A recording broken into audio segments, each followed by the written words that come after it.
Jesus Christ, Tommy. You're confessing to a shootout in a church. And I ain't even to the hard stuff yet. You know I could take you in right now, put you behind bars until you're old and grey. Maybe, if you think you can make any of it stick. But then you'd never know about Morello. Hey, fellas, sorry to keep you waiting. My shift just started. What you having? 2 lunch specials, please. And more coffee. You know what? Let's bring the whole pot.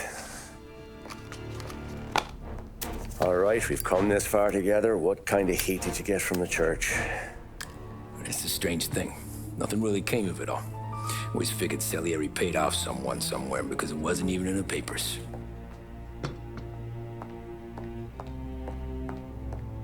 We just had to lay low for 7, 8 months. The cops kept showing up at the bar just to remind us they were watching. And Frank caught wind that Morello was helping Galati get reelected, hoping he'd go after the Don. Well, I recovered some account books from Morello's offices. 33 was a pretty good year for him. Bastard knew we were bleeding out before we did. While we were busy keeping our heads down, he started moving in on our rackets. Quiet at first, a few trucks go missing. Top burner has one too many highballs, drives off a bridge. One of our regular pickups suddenly closes up shop, moves upstate. You didn't catch on? Not me. I think maybe Paulie smelled something. But even with the cops looking over our shoulders and Morello circling, we were still making good money. And with the Don worried about keeping the heat off, we didn't have much to do. Except drink, have a few laughs. Every time I went into Salieri's, there was Sarah. So it was a good year. Until Frank. Coletti, Don's consigliere. Yeah, that's right. He set me straight. He set us all straight. There's a lot of buzz around town about you guys. Yeah, we got into a little scrap last night. It's no big deal. I don't care about the bar fight, Tom. I care how it looks when you walk into a club and buy everyone around. We gotta do something with our dough. Then blow it at the track on Sunday. Or take a dame to a show. Or invest it, for Christ's sake. You want me to become one of those Wall Street boys? Don't sass me, Tommy. I'm trying to teach you the ropes, so you don't get strangled by them. You ever have a dog, Tom? Sure. Little mutt when I was a kid.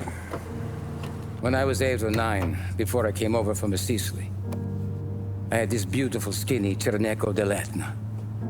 Like a little greyhound. Fastest dog you've ever seen.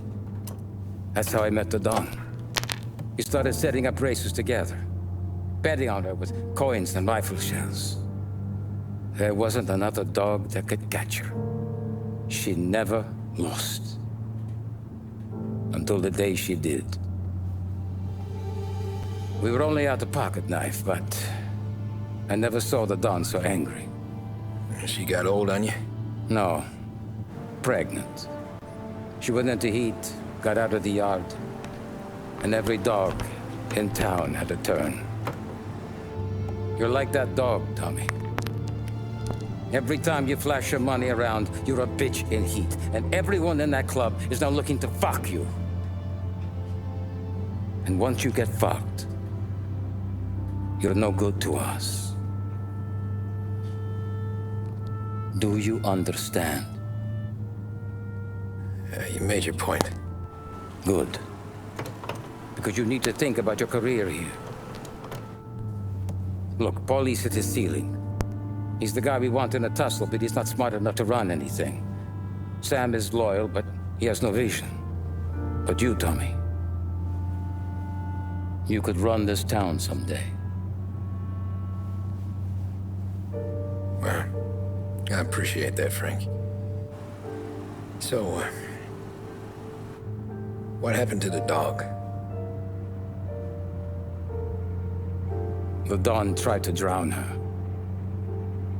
I broke his nose. You can let me off here.